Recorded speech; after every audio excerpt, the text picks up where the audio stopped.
Na hora de se divorciar, todo mundo começa a se sentir mal. Ninguém fica feliz, ninguém fica pulando de alegria na hora de um divórcio. Não importa se você está dentro de um relacionamento saudável, mas que o amor acabou, ou se você está dentro de um relacionamento tóxico com uma pessoa abusiva, violenta e, como é o foco do nosso vídeo aqui, narcisista. Portanto, sempre o divórcio vai ser algo muito chato, muito cheio de emoções e muitas vezes cheio de culpa. Só que com a pessoa narcisista ou com essas pessoas de personalidade cheias de fatores D ou fatores dark ou sombrios, a situação ela fica um pouco mais tensa. E você deve se perguntar: como é que você prova que alguém é narcisista na justiça dentro de um divórcio, hein? A resposta vai surpreender você. Primeiro de tudo, que quando a gente começa a falar do narcisismo, a gente tem que lembrar um pouquinho da mitologia, tá? Na mitologia, o Narciso era aquele ser que era muito bonito, era muito belo, e que atraía as pessoas e tudo mais, e que um belo dia essa pessoa ela foi vista por alguém chamada Eco. E aí a Eco ela se apaixonou por ele. Só que ela ficou tão apaixonada e ele não deu a menor bola, que ela ficou tão ruim, chorou tanto que sumiu. E aí simplesmente uma das deusas do Olimpo, ela disse o seguinte: eu preciso pregar uma peça e me vingar desse Narciso. E colocou aí uma voz meio que vinda do lago, e ele ouviu aquilo e chegou perto. E quando chegou lá, ele viu algo muito bonito refletido na água. Quem era? Era a imagem dele. E aí ele começa a se enamorar, a se apaixonar e admirar aquilo tudo e cai na água. E quando cai na água, ele tenta alcançar aquela imagem tão linda daquele ser maravilhoso que ele viu ali refletido. Moral da história, ele acaba perdendo a sua vida afogado. E é desse mito narcísico, que é uma das formas da mitologia, que vai surgir o transtorno da personalidade narcisista, onde uma pessoa qualquer tem uma fantasia, um delírio, uma forma de enxergar a si própria como magnífica, perfeita, cheia de grandiosidades, que ela acaba sendo incapaz de perceber as próprias falhas, as próprias limitações, querendo sempre do melhor, do bom, e que as outras pessoas estejam ali para os servir. Eles têm um direito psicológico, como que se fossem dotados de grande título de propriedade que as pessoas nos devem adorar, nos devem respeitar e por aí vai. Só que, gente, o transtorno da personalidade narcisista, do jeito que eu estou pregando para você, colocando aqui para você, ele é um comportamento de um retrato feito pela Associação Americana de Psiquiatria, a APA, que é colocada no DSM-5. Só que, venha comigo, isso é só uma das formas de você retratar um problema que existe no mundo. E existem outras formas de classificação, como a Classificação Internacional de Doenças, a CID. A CID-11, ela não vai chamar ninguém de transtorno da personalidade narcisista. Ela vai olhar dimensões de características. Então, essas dimensões, elas vão incluir algo chamado de antissocialidade, que é se essa pessoa ela tem um comportamento antissocial ou não. Se ela tem esse intitulamento que se chama, que é essa capacidade de achar que tem um direito de mandar e ser adorado e ser servido por outras pessoas, dentre outras características. E eu só estou colocando isso para você de modo bem rápido, para você compreender que o mundo que nós vivemos, ele é muito mais cheio de detalhes e complexo do que simplesmente chamar alguém de narcisista, como na mitologia, ou transtorno de personalidade narcisista pelo DSM-5, ou ter os comportamentos narcísicos ali dentro da Classificação Internacional de Doenças, da CID-11. E aí a gente entra no lugar onde você está na dúvida. Como é que você vai provar todas essas coisas aqui dentro da justiça? Será que ali no teu momento de divórcio você vai dizer, olha, eu estou me divorciando porque ele ou ela é narcisista. Eu quero metade dos bens porque ele ou ela é narcisista. Eu quero a guarda dos filhos e que as crianças morem comigo porque ele ou ela é narcisista.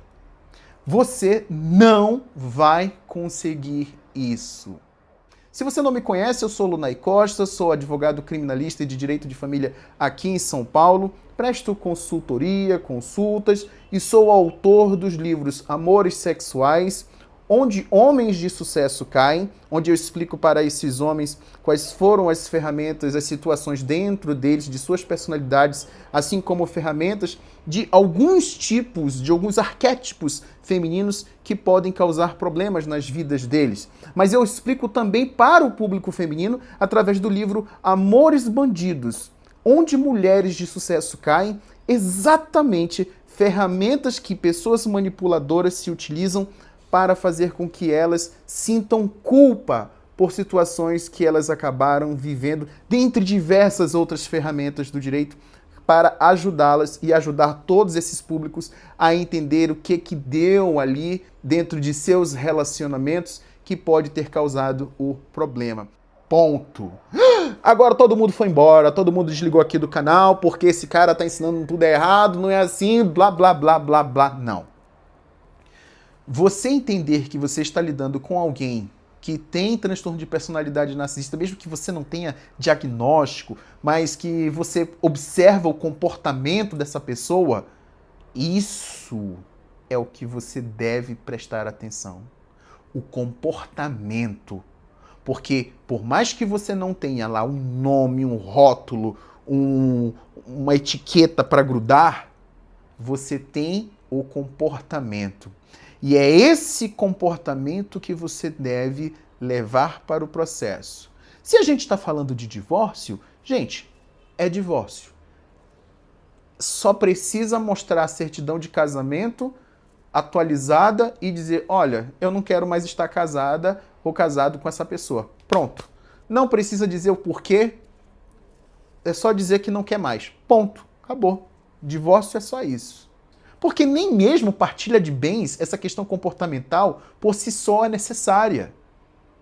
Você precisa mostrar apenas, olha, eu tenho isso aqui de bens, nós temos isso aqui de dívidas, nosso regime de bens é esse, e nós temos que dividir as coisas conforme a regra do jogo. Ponto. É óbvio que se esses comportamentos narcisistas, egoístas, centralizados, que queiram ter muitos direitos, estiverem aparecendo ali, a gente coloca isso numa outra categoria, que é uma forma de violência patrimonial. Aí a gente vai ter ferramentas dentro do direito para trabalhar isso. Agora, o rótulo, esquece. Não vai precisar de rótulo sobre isso. Você tem que olhar o comportamento. Quando você está falando dos filhos, narcisistas têm direito a convívio com os filhos. Ponto. O que eles não têm direito? Eles não têm direito de ultrapassar os teus direitos. Então, se você tem direito a metade do tempo de convívio com essas crianças, eles não podem querer ter mais do que isso. Se você tem direito a uma liberdade de com quem se relacionar, eles não podem ultrapassar isso. Se você tem o direito, e é óbvio que você tem o direito de escolher onde morar, com quem morar, com que curso fazer, onde se divertir, desde que não fira o direito, por exemplo, de convívio dessa outra pessoa se mudando para um outro país ou para um estado bem distante, longe do genitor ou genitora. Gente, eles não podem se meter nos teus direitos. Então, por que é importante você saber que está lidando com um narcisista, mesmo que você não esteja colocando isso no processo com a palavra narcisista. Porque você entende como a banda toca, você entende como é a mentalidade dessa pessoa e vai se adaptando no teu processo, lutando com as ferramentas que o direito traz. E aqui é que está o grande ponto, porque você consegue prever movimentos, você consegue identificar comportamentos e colocar esses comportamentos em processo ou exigir a punição se estes indivíduos estiverem fazendo isso contra você, contra seus filhos ou contra os seus direitos.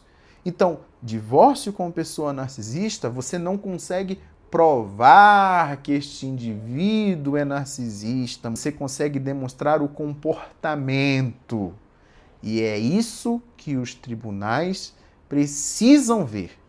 Porque mesmo que você não tenha um diagnóstico, mesmo que a perícia psicológica, que muitas vezes vocês querem porque querem que seja feita perícia psicológica.